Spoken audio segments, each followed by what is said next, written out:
গতকাল আমাদের দেশের প্রধানমন্ত্রী শ্রী নরেন্দ্র মোদী কলকাতার ব্রিগেড ময়দানে এসেছিল। সেই উপলক্ষে শ্রী নরেন্দ্র মোদীর কিছু কাট আউট বিভিন্ন জায়গায় লাগানো হয়েছিল। এবার এই ভিডিওটা দেখুন। মাথায় টুপি পরা একজন মুসলিম যুবক শ্রী নরেন্দ্র মোদীর কাট আউটের গলায় দড়ি বেঁধে নিজের স্কুটির সাথে বেঁধে টানতে টানতে নিয়ে যাচ্ছে। আমাদের দেশের প্রধানমন্ত্রী শ্রী নরেন্দ্র মোদীর এত বড় অপমান শুধুমাত্র পশ্চিমবঙ্গেই হতে পারে। এবার আপনি ভাবুন, এটা কি সত্যিই মিনি পাকিস্তান হয়ে গেছে?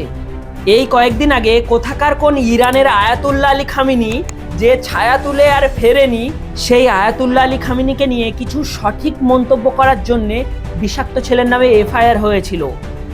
এবার আপনারাই বলুন, ভারতের পশ্চিমবঙ্গে যদি ভারতের প্রধানমন্ত্রীকে এভাবে অসম্মান করা হয় তাহলে কি করা উচিত?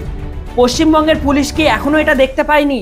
ভিডিওটা প্রচুর পরিমাণে শেয়ার করো আর এই গাড়ির নাম্বার ধরে এই বাচ্চার নামে এফআইআর করো। দেখা হচ্ছে পরের কোনো ভিডিওতে। জয় শ্রীরাম, জয় সনাতন।